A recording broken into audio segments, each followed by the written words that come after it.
Ladies and gentlemen, we're about to begin the funeral service. We ask for those that have a cell phone or pager, if you could turn it to the silent mode. We ask for those that are standing to please be seated.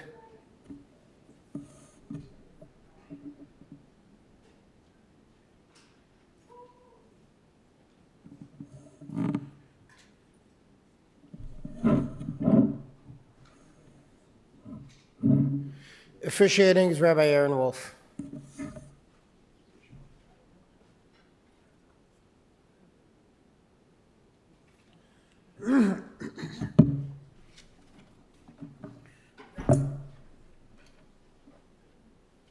This is like you wrote a little bit about Sasha, so we didn't send it to you. Okay, it's going to be hard for me to read.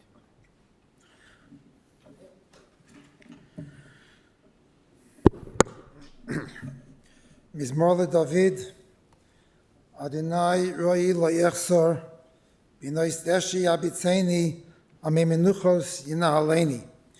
Nafshi yeshovev yancheni v'magna tzedek v'ma'al shmoi, Gam ki eilech begeit samoves le'ira ra ki ata imodi. Shiftecho mishantecho hema yenachamuni. Taroich lefonai shulchan neged tzoreroi. Tishanta v'Hashem roishi kaisi revaya. Ach toiv v'chesed yidefuni koyimei chayai. V'shafti beveis adinoi le'erech yomim. The Lord is my shepherd, I shall not want. He has me lie down in green pastures. He leads me beside the still waters. He revives my soul. He guides me on paths of righteousness for his glory. Though I walk through the valley of the shadow of death, I fear no harm, for you are with me. Your rod and your staff do comfort me. You set a table in sight of my enemies. You anoint my head with rich oil. My cup overflows. Surely goodness and mercy shall follow me all the days of my life, and I shall abide in the house of the Lord forever. Ladies and gentlemen, I'm sure you've been at funeral services before. This is not the first time you heard Psalm 23 read. Why are we talking about God being my shepherd? What exactly, how relevant is that to a funeral? How relevant is that when we are here to mourn a tragedy? We are here to mourn the passing of a young person, or at any funeral service. Why are we talking about God being my shepherd? Well, simple answer. This psalm expresses the most intimate, personal relationship of man with our beloved God. All kinds of things happen. The road is a bumpy road. Life goes, there are ups and downs.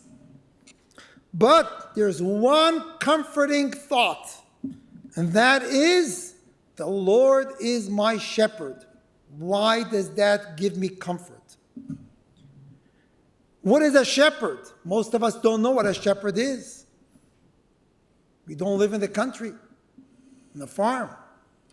A shepherd seeks to guide and care for his flock. He seeks the best place for them to pasture, where the sheep may graze. He always tries to stay very close to his flock and help them, nurtures them, help them grow, develops them. Lovingly, he embraces them, and he raises the sheep. If, God forbid, they're injured, he'll take care of them. Well, who am I really talking about? The shepherd on the farm? Yes, but that's exactly why we talk about a shepherd at a funeral, because we are referring to God. He is the one, our divine shepherd, who watches over his flock. We are the members of his flock. Sometimes we doubt the justice of the shepherd because we see all kinds of things happening and we don't understand why. We don't understand why is the shepherd doing what he's doing. But we are confident that he is carrying out his mission, although we don't understand how, why. And that's why we talk about God being our shepherd. Because we know, although we don't understand anything. Why today is the sun is shining and tomorrow it's not. We don't understand anything that happens in this world. We just accept it. Because we believe, deep down inside, we believe there's a God. We may not talk about him 24 hours a day, but we know there is a God. And he watches over us. You know the blessing that is said by all the funerals? Blessed are you, God. The mourners say, we speak to God and say, blessed are you, the one who made the proper justice. You made the right decision. Wait a minute. We're here at a funeral. We're mourning the loss of someone. And now we say, thank you, God. You made the right decision. Where does that come from? And I've been at many funerals, never heard any change in that blessing. Everyone, no matter what your background may be, in the Jewish faith, everyone, every rabbi will direct the family to make that particular blessing. Because deep down inside, we believe that there is a judge, there's a true judge, who makes decisions when we come and when we go. The last time I stood up here with the Pustilnik family was I officiated at Alex's father. But he wasn't 49. Still young, but wasn't 49. We're gathered here to pay tribute, to pay our respects, bid farewell. Very, very special young man, Alexander ben Chaim Hirsch. Very sad day indeed. What's the purpose of a eulogy, which you're going to hear one today, maybe more than one? What's the purpose of a eulogy? Is it for Alex? Is it for the family? Or is it for all of us who are gathered here today? Who needs to hear all this? The answer is everyone. But you'll be surprised how important it is for every single person who is here today and for all those that can hear it through Zoom. Because the purpose of a eulogy is not only to know what Alex did, what were the great things that we knew, that we remember about Alex, but the purpose of a eulogy is how can I apply that to my life? You're going to hear a lot of unbelievable things today about this amazing Alex. And then when we walk away from here, we should not say, wow, that was Alex. But instead, walk away and say, what can I do? How can I be different? How can I apply all those amazing things to my family, to my children? And then, when we do that, and we actually act on it, then Alex is not something of the past. Because we all learned a lot, we heard a lot about him, and therefore, when suddenly you'll find out this particular family began to do X, Y, why did they do it? Because they heard that this is what Alex used to do. So Alex now becomes alive in all the different families, all the different homes who decided to apply all the wonderful virtues from Alex into their lives as well. And the ones that can do best are certainly those that knew him more than those that did not know him as well. And so we're going to ask some of the family members. Also, we have another rabbi here who is going to speak, who is a very good friend to Alex. And we'll begin with my list. Sorry. Eric. Eric? Okay.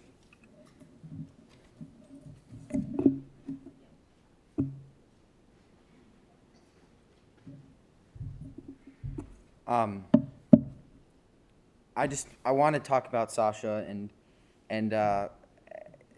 give some context for who he was and where he started and what his passions were and all of that. So Sasha was born on April 27, 1972. He started speaking it very early, and he was reciting poetry by the age of 2. At the age of 4, he was organizing his own class and giving them chess lessons. At 4 years old, he was at school, organizing his class and giving them chess lessons. At the age of 7, he left Russia and he emigrated with his family through Europe in 1979 and arrived in the United States. He was excited to move to the suburbs and play at the parks outside his house on Dundee Road in Des Plaines. And D Road? D Road. Growing up, he was always very athletic and involved in all the sports that he could. And that became a theme throughout his entire life. In middle school and high school, he was a very, very, very successful wrestler. And at 16 years old, he was extremely proud of his first car, a bright red Camaro Z28. That created a lifelong love for anything cars. He went on to Northern Illinois University to major in computer science, a major he was extremely close to graduating with when he changed it. Last second, he changed his major to sociology with a minor in Russian.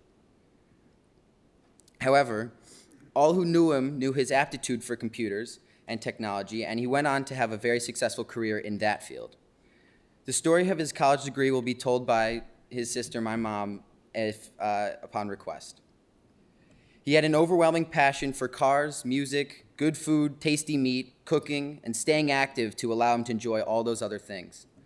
But he had no stronger passion than the love he felt for his cats, Naya and Vicky, and his family and friends. There is nothing he couldn't do for for any of them, and there is no length to which he wouldn't have gone for them. His greatest joy in life was to bring happiness to those he loved. That was evident in his personal life as well as professional. Anything he did wholeheartedly, and he excelled. His health and appearance were very important to him, and he embraced a lifestyle of health, wellness, and exercise. And there was no piece of a healthy lifestyle that he wasn't willing to try. He tried everything. His open-mindedness extended to every aspect of his life, and he accepted everyone for who they are with no prejudice and without judgment. Thank you.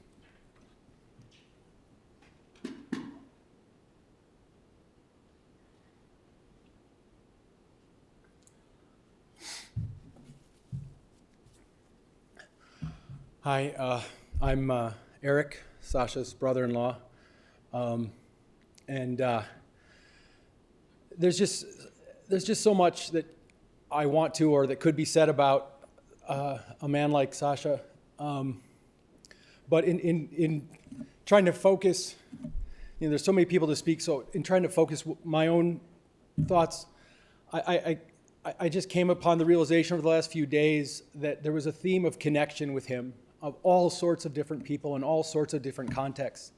I had a very strong connection with him, not just as a brother, but any topics and technology and music and everything, and you could talk to him whether you agreed or disagreed. The connection you had with him and his engagement was amazing. And one of the things that has struck me over the last few days as we were in the Dominican Republic making arrangements and trying to bring Sasha home was this theme of connection with different people down there.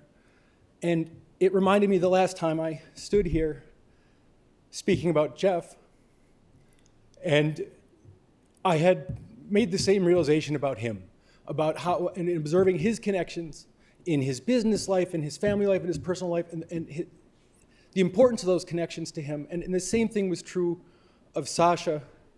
And I mean, just as an example, as we were down in the Dominican Republic and we needed to make arrangements and deal with the rental car that he had and all sorts of things. And I went to return the rental car, and the people at the rental car agency at the airport, they knew him not just as a good customer who came frequently, but as Mr. Alexander, a person that they knew personally. They knew about him. They knew about his family. He had connected with these rental agency people in a way that's more personal than some people connect with their friends. And they had brought them rum at times, and they knew everything about him, and they had shared about their families to him, just in the context of getting a rental car at the airport. And this is this was something that was so apparent as we traveled around, and as we started speaking and reaching out to family members and friends to let them know. And I just know that, you know, those connections are still here. It's not a connection that gets broken. It's a strong, permanent connection that he made with all these people in all these contexts. And sorry, my eyes are wet and my mouth is dry, but these are tears for Sasha, and they're not just tears of sadness, they're tears of love, they're tears of strength, as strong as those connections are, and we love you.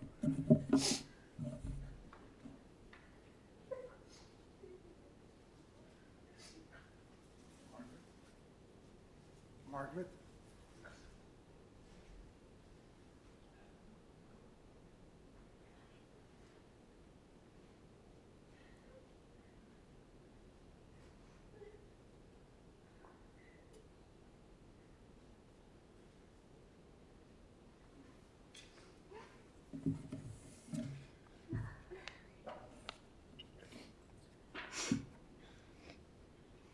I do not have enough words in either English or Russian language to tell you what kind of a loss this is.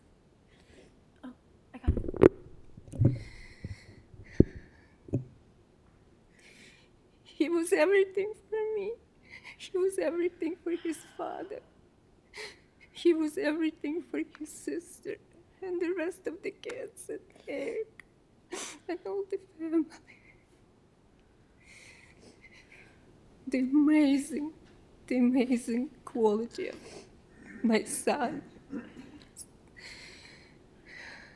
is impossible to relate in words. He was very dedicated, very loving. He took after his father to be a family man first. And he loved his family, and he would be the first one to keep everybody in a happy way.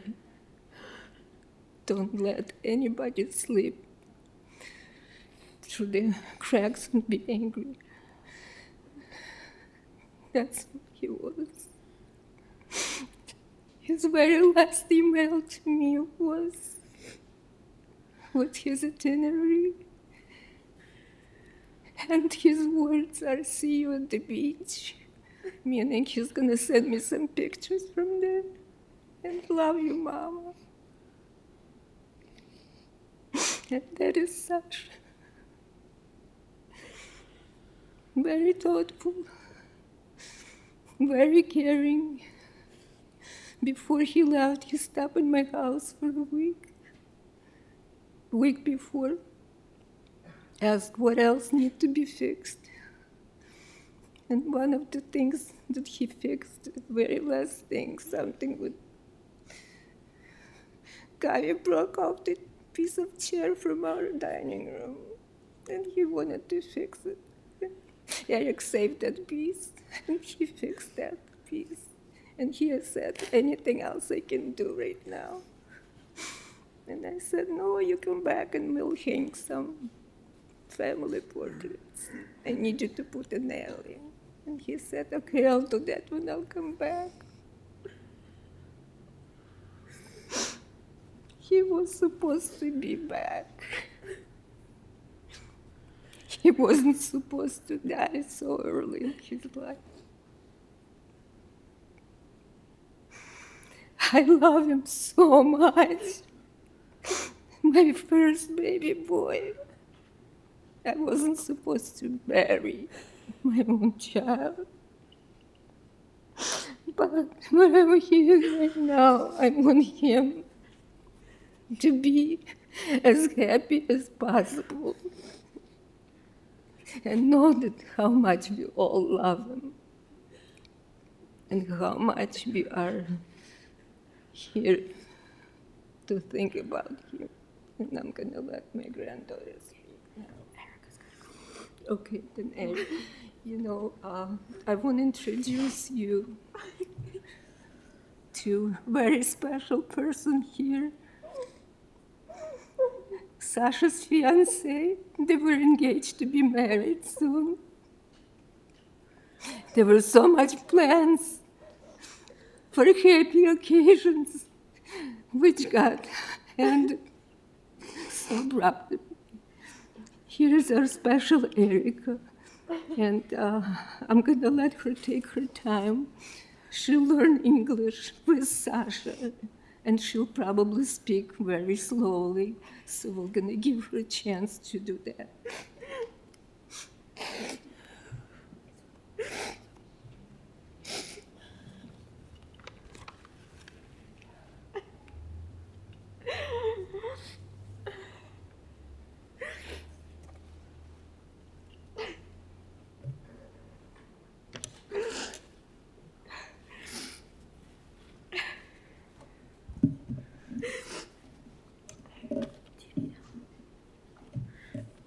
So Erica worked really hard to write something, and I'm gonna help her read it. For my dear love, I cannot stop thinking about you every moment, every hour, and every minute. I still wait for your good morning messages, and I miss you so much not being able to call you and talk to you for hours. You don't know how much I miss hugging you. Thanks for being the best fiance I could ever have. You don't know how much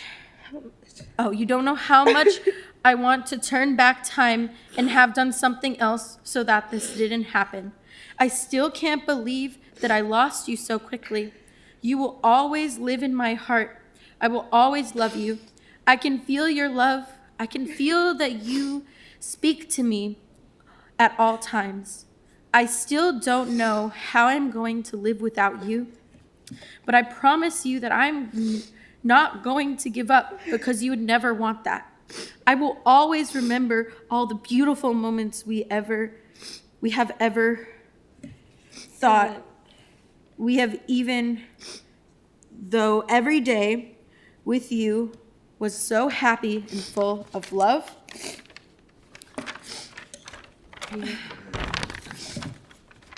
You always told me that you wanted to honor your family, and you did. You did. You left a bit marked on each person you meet. I can't believe that I won't be able to start a family with you anymore. And everything I want in this life was spent the rest of my life with you. I can't help but wonder why this world took this true love from us. But it also makes me happy to think that you are with your father telling him all about your adventures. Sorry. And all the things you always wanted to tell him. Wherever you are, wave for me. I love you so much, my love, and I will always remember you with that beautiful smile, with all the energy you have, with all the love you had to give. There will never be someone like you in this world. I miss you so much. And I need you. These years with you were full of love. I will never be ready to accept that you are not physically here. Anymore. But you are in my heart. And I thank God for allowing me to tell you how much I love you every day. Every day we have together, and because you made me feel so loved every day. There are many things that I want to tell you, but you know. And I love you with all my heart.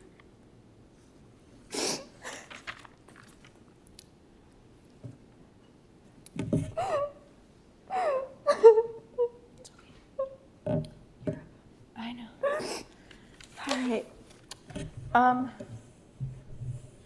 So, everybody here knows Sasha was a very interesting man, and I think in the best way possible.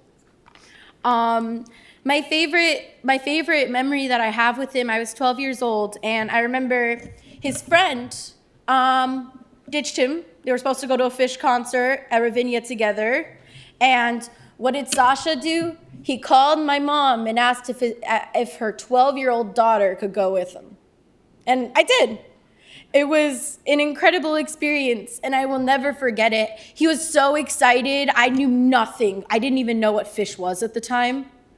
And I remember him telling me like all about the band, all about their history, like the crazy food we were gonna eat. And sure enough, I had the pretzel, this like jumbo pretzel with the weirdest cheese ever, right? It tasted really funky, but it was yummy. And like, that's just who he was, I think. Like, I can't think of a more Sasha thing to do.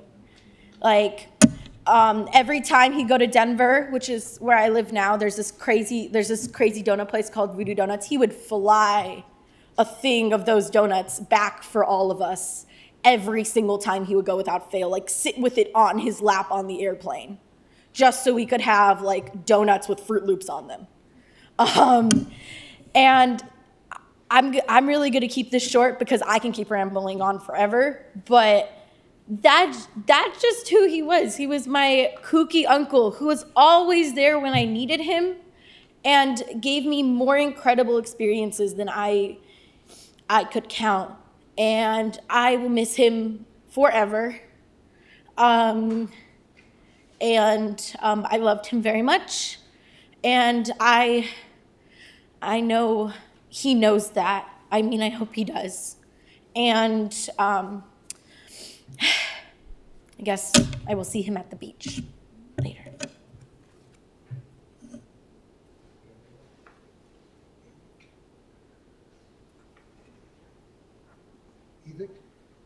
Edict, Pustilnik, uncle?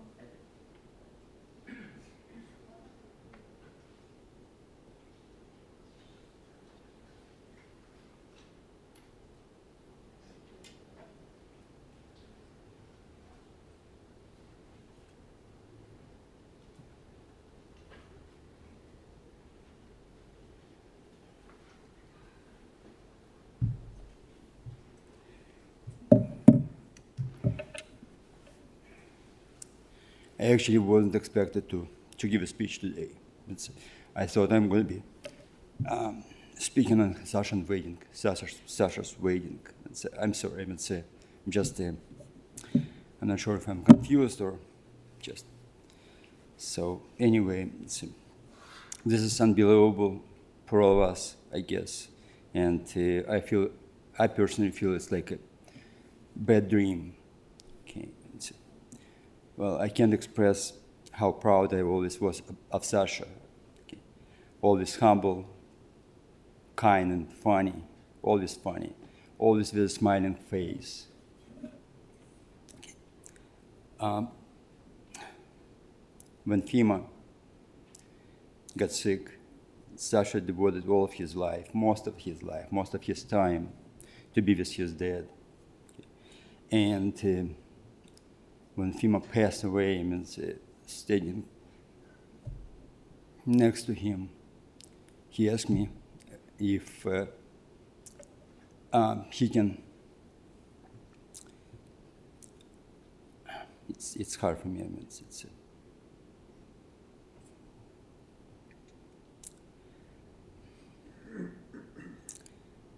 if he can cut his Fima's strand of hair and keep it.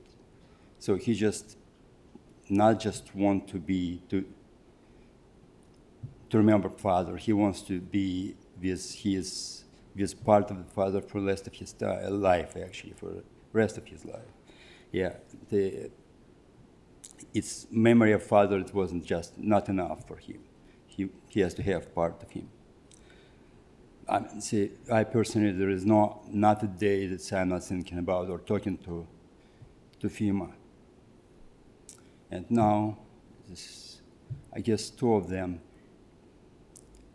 I have to talk to on a daily basis. And I loved him a lot and still love him. And yeah, that's it. Nephews, Jacob, Avi, and Sam.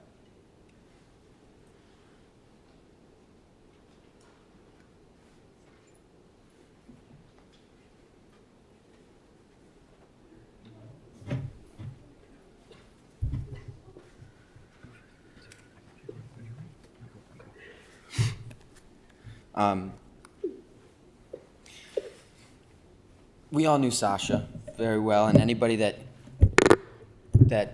knew him for any period of time knew how athletic and active he was. For my freshman and sophomore year, starting in 8th grade, actually, him and I went to the gym almost twice or 3 times a week, and we were workout buddies. There was one moment that I will remember is we were doing a set of bench press. He did his set, I spotted him, and then he would wait for me to do my set, and he would spot me, and then we would move on. And as he's spotting me, he's telling me, 1 more, you have 1 more. I do 1 more, he tells me, I have 1 more. He pushed me, absolute muscular failure, until I could not push the bar anymore. Then he says, here's how you know you did enough. Get down on the floor and try to do a push-up. I couldn't do a push-up. This moment, the reason I tell that is because that's what Sasha did. He brought out the absolute best in everybody that he talked to, he met, everybody he knew, and he pushed everybody to get every ounce of good out of them and made sure that they were trying their best and doing the most that they could. And that's what he did. Every single time I was with him, he would push me. If I didn't want to do something for the moment, he would say, okay, but we're going to do it at some point. And he would make sure that I experienced everything I could. Took me on so many trips, Amsterdam, Dominican Republic, and he wanted to take so many more. And I know that when I take more trips, he'll be with me, and I'll always have him. I love you, Sasha.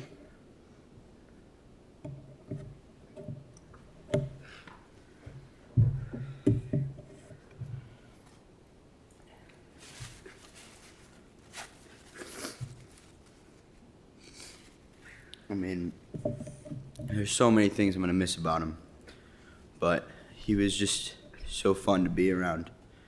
I mean, every person that was with him, they always ended with a smile on their face.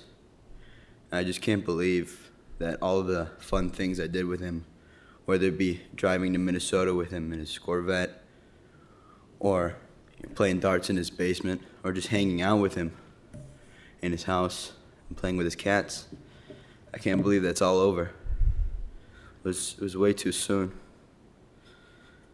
I just miss him, man. I love you.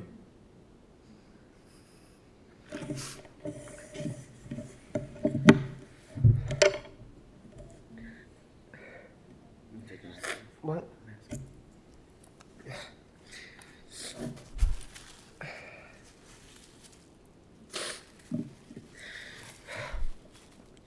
I was sleeping when it happened, and ever since I woke up, today's the first time I really cried about it. Ever since it started, the only thing I could think of was how I could help everyone else get everything done that needed to get done so we could be here today, and we could all share this moment.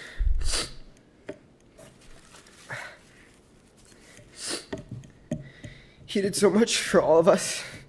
He meant so much to all of us.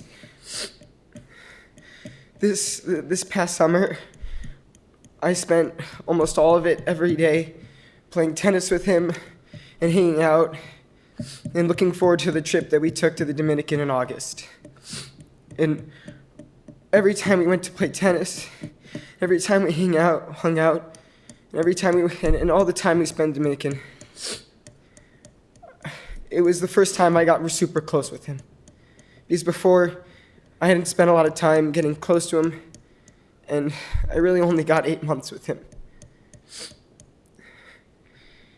I never recognized how much he meant to me until today, in the past week, and he always meant so much to me. Every time he'd come from Mexico or wherever he went, he'd bring back presents for us that we can remember for his trip. He'd tell us all about it. Throughout our entire lives, he'd been telling us, giving us lessons and telling us ways that we can live our lives better. And we only got so little of that. And we didn't get much of it. And there's so much more he could do for us, and we're not going to get that either.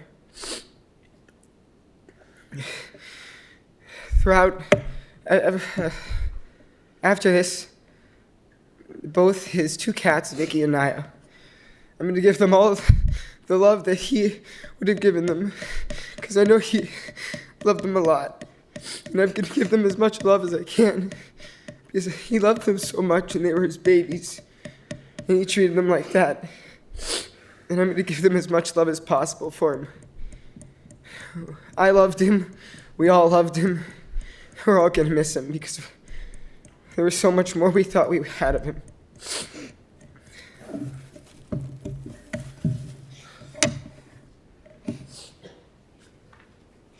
Gabby and Jeff, niece and nephew.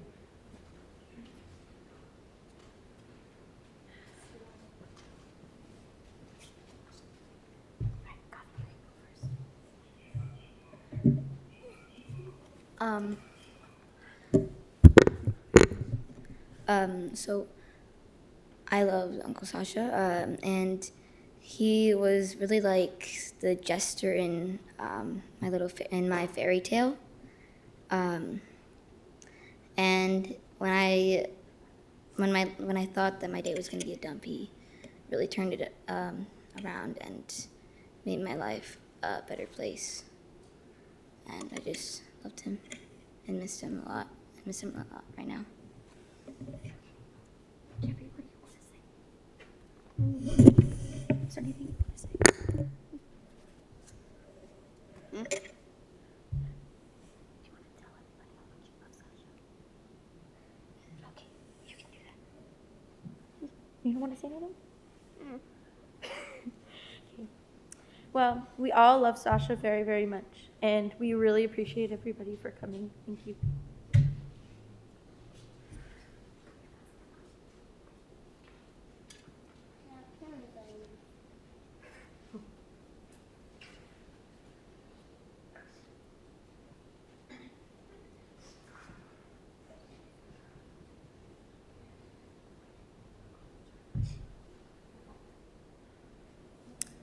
So, you're supposed to write a big, long speech.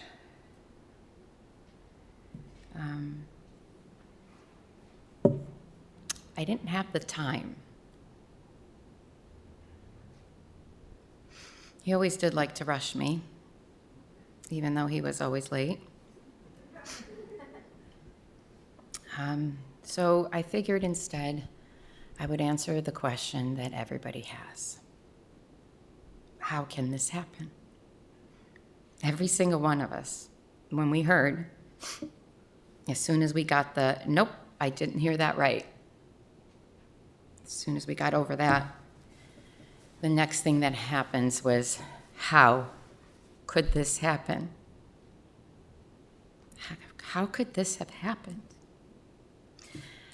I spent 6 horrific days thinking about nothing, well, little else. There were a couple other things I had to think about. I'll tell you, he came to me. It happened because Sasha died exactly how he lived.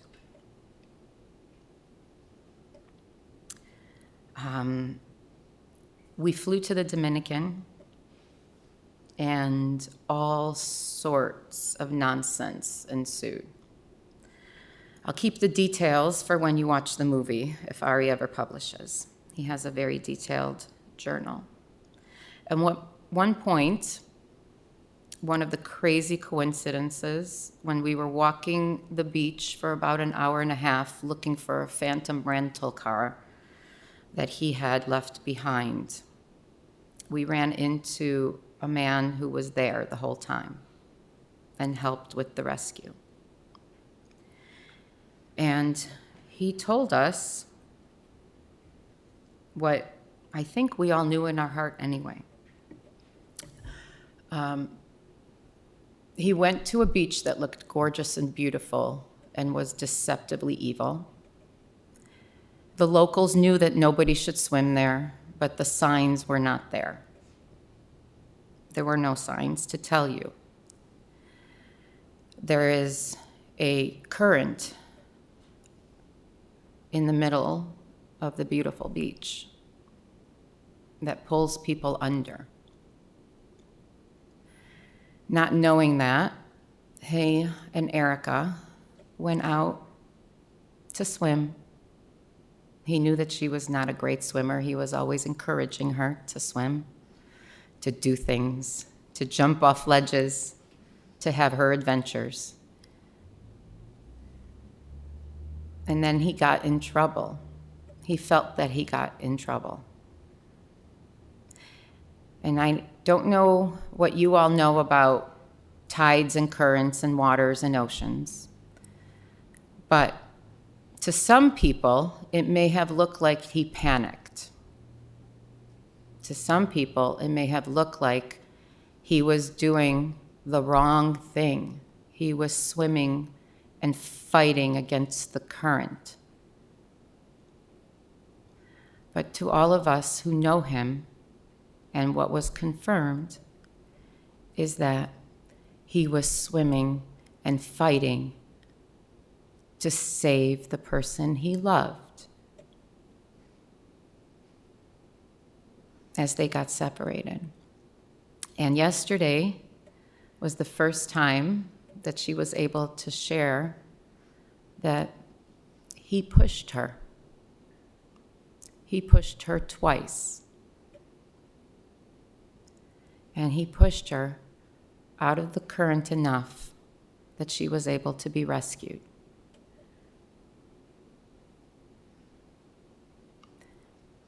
And then she didn't see him.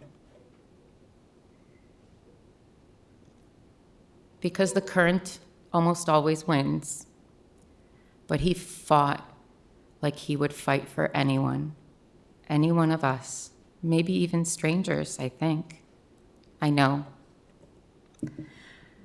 So he died exactly how he lived, in unending love, fierce protectiveness, relentless struggle to care for those that he loves. And I know, standing here, having gone through every emotion possible, and I want to thank the Dominican Republic government for giving me an excuse to have every emotion possible and have a little distraction. I know that he wouldn't have had it any other way. This is who he was and is. And you heard so many different sides. You're going to hear some more. Every one of us have a different glimpse. I wish I was standing up here when I'm an old, wrinkly, saggy old lady talking about my old, wrinkly, saggy-year-old brother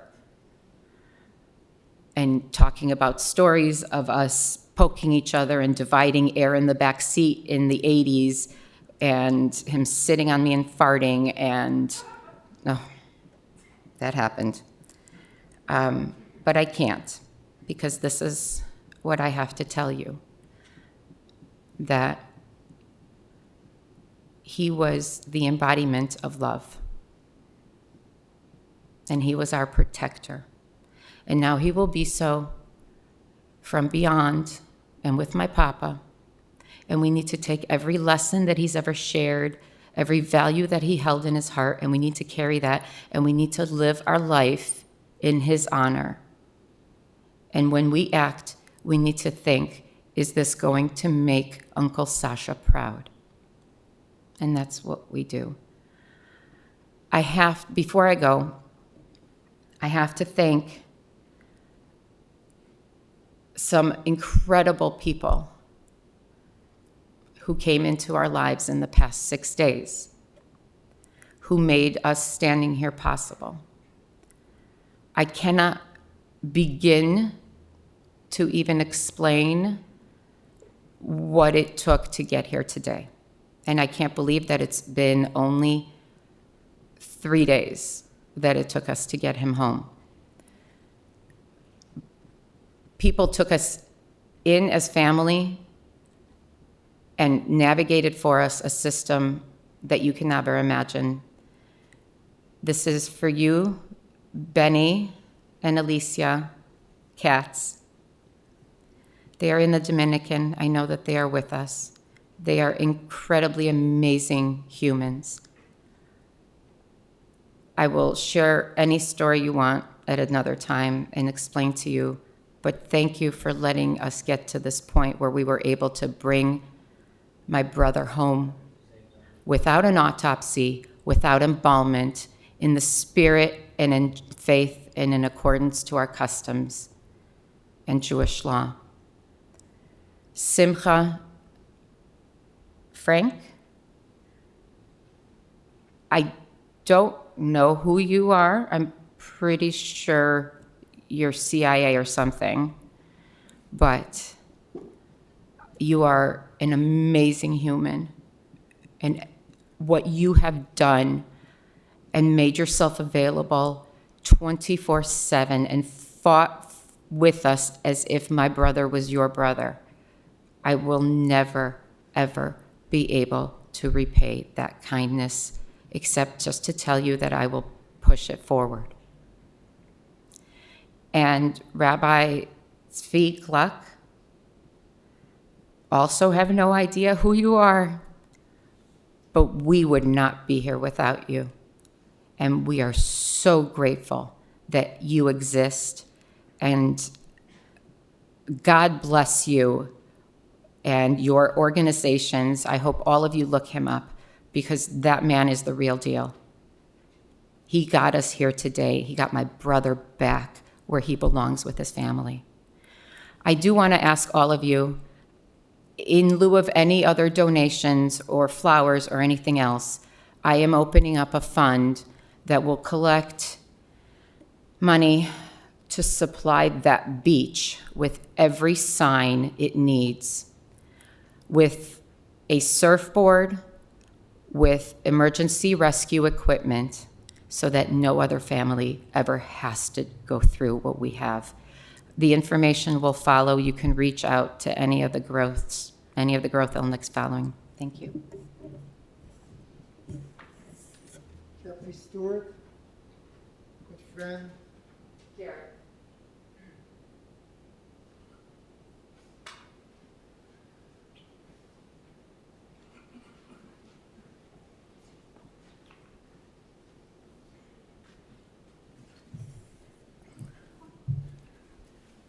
My name's Jerry Stewart, Alex's friend, but I'd prefer to look at it as a brother.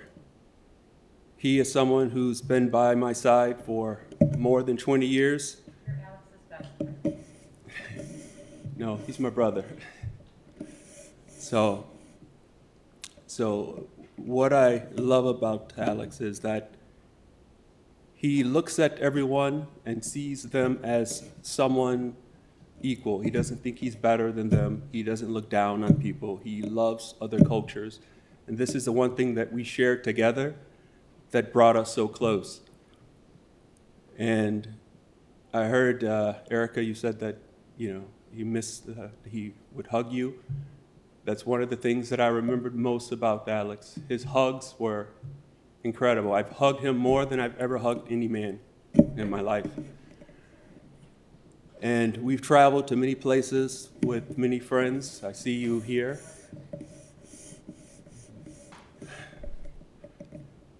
So as we travel, we meet a lot of people, and they're much different. And as we travel through the world, we realized that we wanted to have some place when we're older that we could be surrounded by people that were different, that could teach us, we could learn from their culture.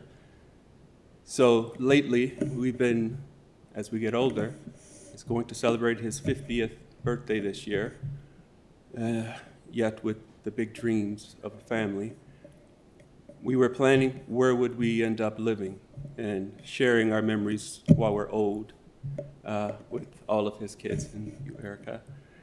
And we would always bump heads on what country we'd end up, but as long as we ended up together, I knew we'd be happy. And this is what I'm going to miss the most, our future memories. I'm going to cherish the memories we had, my brother, but just know when I travel, you'll always be with me in my heart and with every person that I meet, and see that they have something to teach me that's different.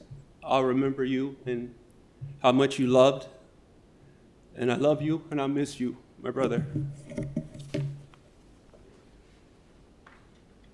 Now I'd like to introduce you to Rabbi Schneier Scheinman, who will.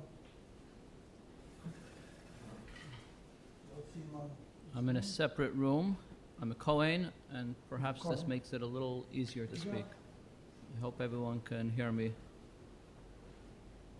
I had the great merit that Sasha was my friend for the past few years, 6-7 years. And our sages teach us that although the soul, the neshama, cannot physically do mitzvahs, but the neshama benefits from the mitzvahs, the good deeds that are done in this world, and especially good deeds that were inspired by that soul. This greatly benefits the neshama. So with that, I will speak from the heart, and I'll say some of the things I have learned from Sasha. And as everybody who knew him knows, in Sasha's presence, there's no place for anything but the truth. Sasha always pushed me to go out of my comfort zone. And in truth, that's why I agreed to speak despite my initial reluctance. During our many exercise sessions, at some point, I would always kvetch, and I would say, Sasha, I just can't do this anymore. I can't. And Sasha would tell me, now is when it really counts. And he would encourage me to push myself more and more. I have taken this as a lesson for life in all areas. Sasha, you have taught me to never stop and to always do more. When I think of you, I think of a fighter who never ever gives up. Just like his father, Reb Chaim Hirsch, Sasha was generous and giving to an extreme, and it was all done very discreet and quietly. I knew that I could always count on Sasha to help send another underprivileged child to summer camp. He remembered his childhood at Camp Gan Israel some 40 years ago, and he always wanted to make sure that other children can have that experience. I know of other causes that Sasha was involved with, and he never asked for anything in return. In addition, he was very generous with his time. He trained me many times. I would exercise with him, and it was as if there was nothing and no one else in this whole world. Sasha, you have taught me how to be giving in an extreme way. Sasha cared very much for the well-being of his friends. In every single conversation, he encouraged me to take care of myself. Sasha, you get full credit for any exercise that I do. Sasha and I performed many mitzvahs together. One particular memory sticks out of sitting by the Hanukkah menorah in his home, and we had a deep philosophical conversation. Sasha, you taught me that it's important to think deeply about everything. More importantly, you taught me that we can debate respectfully, and we can, even if we don't agree on everything. I know that when his father passed away, Sasha made sure to say Kaddish every single week. He didn't miss a week. And although he may not have fully understood it, he went to great lengths to say the Kaddish because he knew that that was the right thing to do.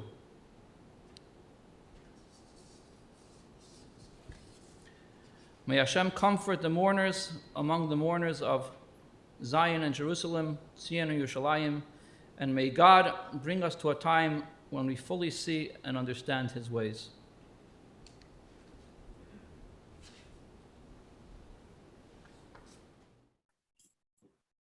Sasha and I are 10 years apart. Our grandma passed 7 to 8 years ago, and felt natural to try to connect with him then. And it was so easy to build that relationship. We got to know each other. We had real conversations. He came to our wedding, met our friends, met my wife's friends, just blended in and made real relationships with just about everybody.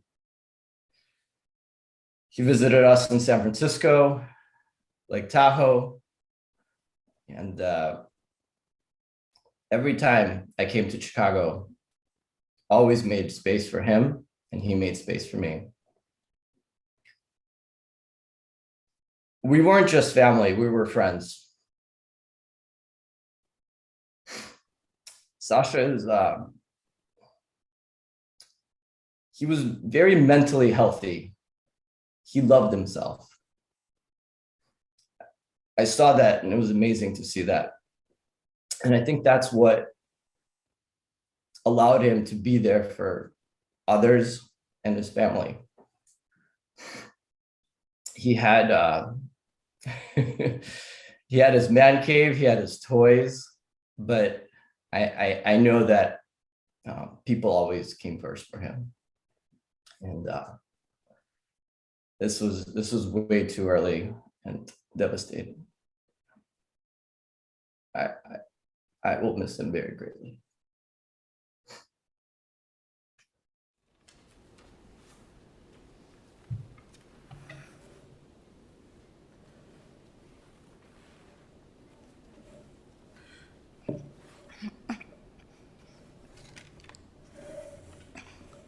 I was 14 years old. Sasha was born.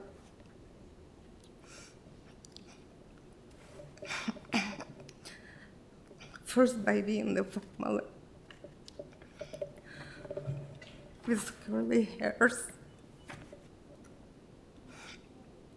I remember his first smile, first steps, first his favorite fairy tale, украденная солнышко, that he remembered by heart. a lot of joy. And then my sister family immigrated to the United States, and we lived apart in different countries. And Iron Court was between us. 10 years later, we came to the United States, and I got to meet him again. But this time, I was looking at a very American, handsome young man. He was about to start his life journey as an adult. And then he lived his American dream. College, interesting job, hobbies, friends. The most things that I admired him for, being very devoted to his family. Exemplary son, grandson, brother, uncle, you name it. He was always there when he needed the most. He had a very sunny personality. We were always glad to see him. He had big plans, and it's so unfortunately that all this had been so abruptly interrupted.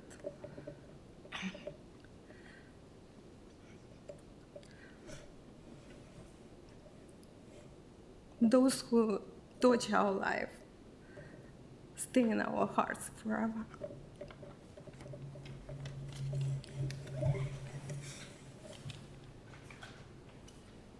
Good friend of Alex, Marisol Cruz.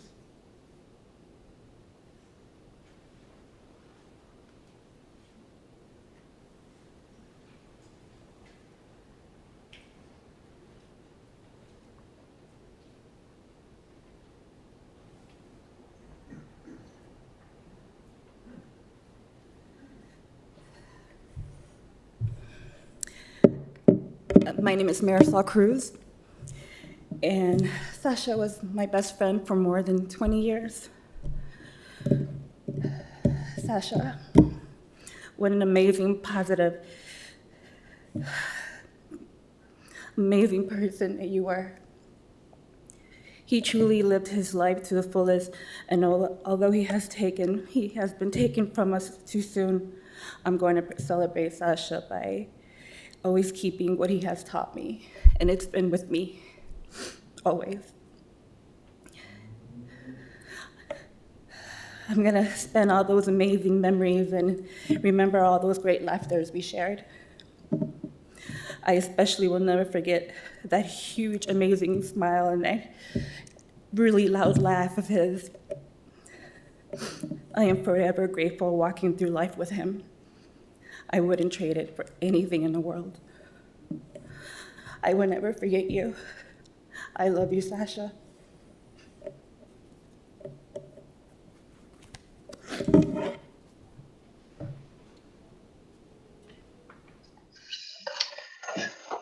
Hi, thank you, and sorry we're unable to be there today.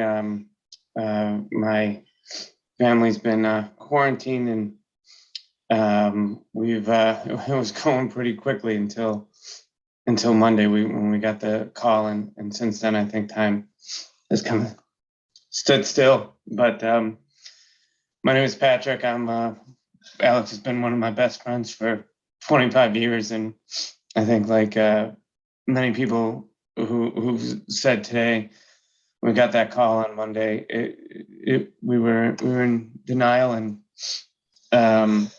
couldn't believe it was happening, and you start thinking a lot about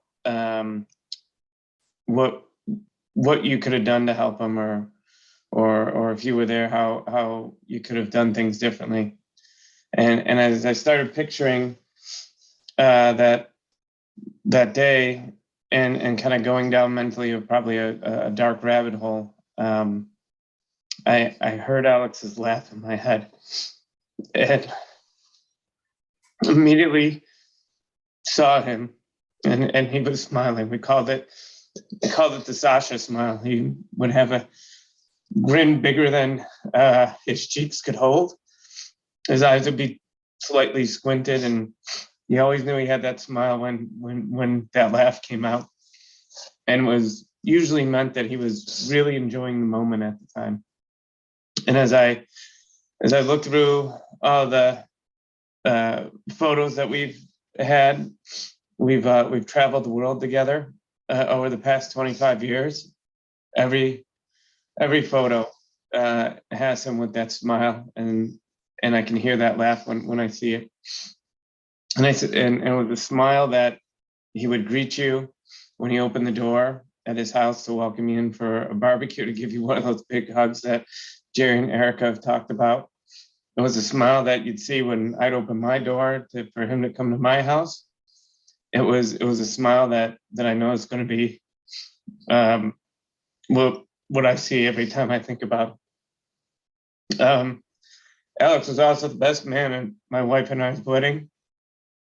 And as part of his best man speech, he quoted a Bible verse about Eve being both a partner and an adversary for Adam. And I've thought about that a lot after the wedding. I was always like, hey man, marriage can be hard enough at a time. Mine tell my wife to be an adversary as well. And as I thought about it a little bit more, it reminded me to all the conversations that Alex and I'd have, and me, Alex, and Jerry would have. And we would talk for hours and hours on end about any topic. It could be a complex topic or a little simple topic, or even just the Bears or the Cubs or something. And we'd go on for hours. And a lot of the times it was because, we would kind of share our thoughts or opinions on it. And then Alex would share his. And we would usually look at Alex and say, Alex, you're crazy. What are you thinking? And he would say, wait, hold up, Pat, hold up, just hear me out. And he would challenge my perception of the world, or my thought process, or the way that I might have been thinking about something, and he would push me to think about it in a different way. And that's when I realized what he meant when he told my wife to be both a partner and adversary. Is that he was, that he was a partner and adversary for me. He was a partner in all the experiences that we had. And he was an adversary and always challenged me to think and look at the world differently.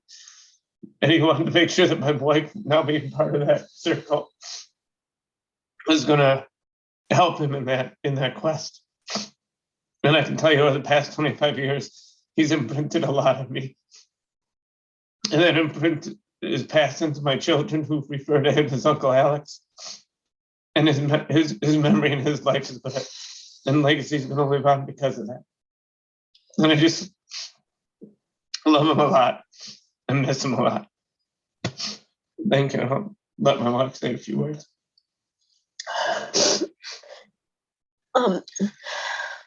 I met Alex 10 years ago, short after I met my husband. Alex invited me over dinner to his house, like many have mentioned. That was something he loved to do, is have a lot of people come over. His man cave, like Vidali mentioned. I remember that day very clearly. And after that, 10 years flew by, and we're here. We're here today. But since that day, Alex became part of my family. He welcomed me every day. He loved me very much. And he made me always feel special in every moment and every time. He cared a lot about everything and everyone in my life, the ones that he met, the ones that he didn't know, that he just saw through my eyes, which speaks to his compassion and always his willingness to accept other people, to know other people, to learn about other people. Alex was always a warm-hearted person, and since the day he saw me, he was always the sweetest. He was so giving in so many ways. But I have sat at home thinking at night of the many things that I will remember and miss. His staple cheese platter with the fake crackers that he would always have every single time to welcome people into his home. His 100 million appliances to make ice cream and to make everything natural and organic that he had in his kitchen. The love for chocolate and coffee that made us stop or go out of our way every single time when we were traveling to go see this random place. The ordering 20 plates for 4 people in a restaurant because he wanted to taste everything and live life at the most splendid ways. The love that my boys have for him, that he gave them since the moment they were born, that they knew him as his uncle, regardless of blood relation, and the love he showed always for his mom and his sister and his nephews and nieces and all of his family, that translated into a lot of conversations where we learned everything that there was to know about his family through his eyes, even though we didn't spend a lot of time with them. And then there's the things that didn't make sense in his life, like the red stuffed animal in his living room that I never understood. But also the beautiful gestures that he had of bringing hydrangeas from his garden every time he visited in a plastic bag. He had a love for sharing, and he had a love for experiences. So sharing experiences is what we did best. And traveling over the world was what brought us closer over the years. I will miss you being late every time, like your sister said. And somehow I wish this time it was only that you were late and not that you weren't gonna come back. But I know you're in a known place for us, and that you will take care of us, and we will always remember everything that you taught us and that you somehow shared with us. My friend, know that I will miss you, and I am broken knowing that I cannot see you and that I cannot hug you anymore, because you did give amazing hugs and loving hugs. And we talked about growing older together, and that seems so surreal right now that we always talked about it. You will always be our mess man. And for what it's worth, we had a heck of a good time together. I will miss our long conversations and debates of life that will never be the same without you. But I promise we will honor you and remember you forever. I honestly thought we would be giving this speech at your wedding, talking about all the great things that you are, and not this day. But your words at my wedding will be never forgotten, and I will hold and honor them in my heart forever. We love you, Alex.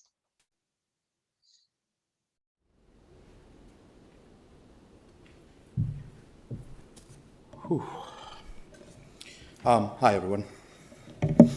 My name is Ola Cooperman. Alex and I have known each other for 49 years. You can do that math.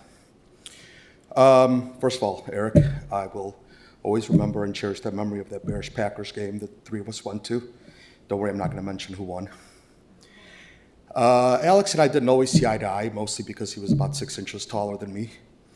But if there's one thing that I think all of his friends will agree on, is I'm not sure that we've ever met a person who squeezed every ounce of joy and adventure and fun out of every moment that he had.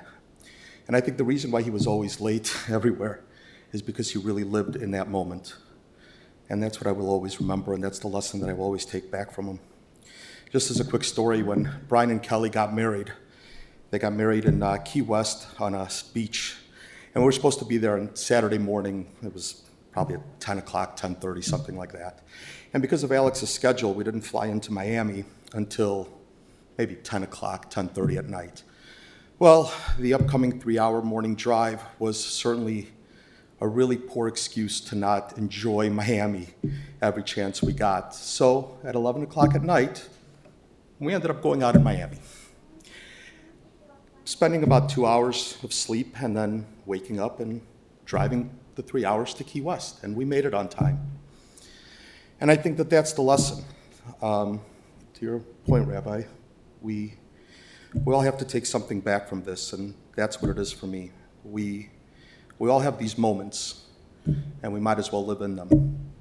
And that's what Alex meant, and that's how Alex lived. Thank you.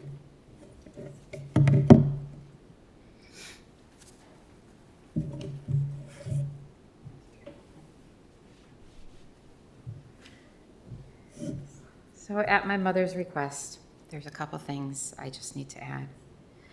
We're wearing green today to honor my brother because if you've ever been in his house and if you've ever seen him get dressed, my brother was all about the green. The lime green, the apple green, the every green.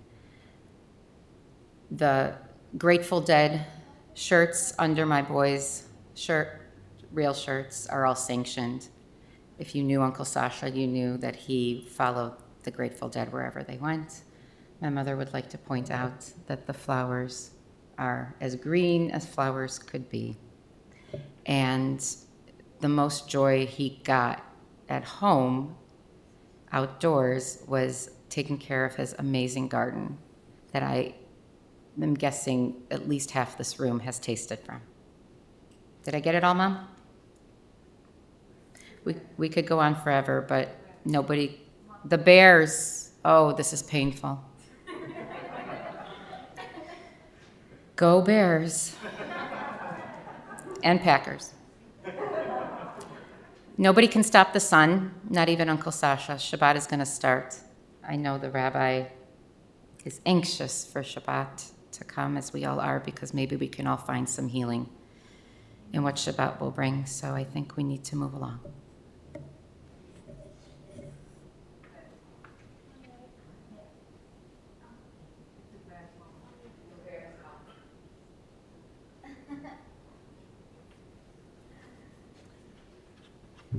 Before I will recite the final prayer, let me summarize. Let's all do something in memory of Alex today. Today, let's not wait for tonight or for tomorrow. Let's do something today. We know there's a Jewish custom to light Shabbat candles 20 minutes approximately before sunset. So, everybody can go on their phone and Google to see what time is sunset and just go back 20 minutes. So I think it will be an amazing, good deed, especially women, because it's a special mitzvah for women, girls aged 3 and older, to light a candle today, make a blessing for Shabbat. It's okay to say that you're lighting the candle for Shabbat, and in memory of Alex. Perfectly okay. And this way we're going to have a lot of candles, a lot of more candles that are going to be burning, are going to be lit today, and Let's hope we're going to be able to burn away all the negativity of this world, and this world will be a beautiful world to live in. Please rise for the final prayer. Eternal God, Creator, merciful Father of all, your children, bowed in grief, seek light to dispel the dark gloom which threatens to overwhelm them. Be gracious to those who mourn, for they are in distress. Bless them with your compassion, ease their burden of sorrow. Send them light and peace, for as it is written, fear not, as I am with you. Be not dismayed, for I am your God. I will strengthen you, I will help you, I will sustain you with my power. O merciful Father, strengthen those who mourn the loss of Alexander, the son in Hebrew, son of Chaim Hirsch. Help them to look beyond this moment. Help them to realize that death cannot destroy the bonds of your everlasting love. Sustain them with the knowledge of our faith, that you will not abandon our souls, that you will not allow your faithful to suffer. For you, O Lord, have taught us the real way of life, and let us all say, Amen. You may be seated for a moment. This concludes the funeral service here at the chapel. The interment will take place at Memorial Park Cemetery. For those who will be driving to the cemetery, we'll be lining up in our parking lot. We ask that you have your headlights and headlights on while driving in the procession, and drive as close as safety permits to the vehicle in front of you. The family will be sitting at the traditional shiva. They're not going to sit today because of Shabbat. By the time they get home, they'll start Sunday, Monday, Tuesday, and Wednesday, 1 p.m. to 4 p.m. and 6 p.m. to 8 p.m.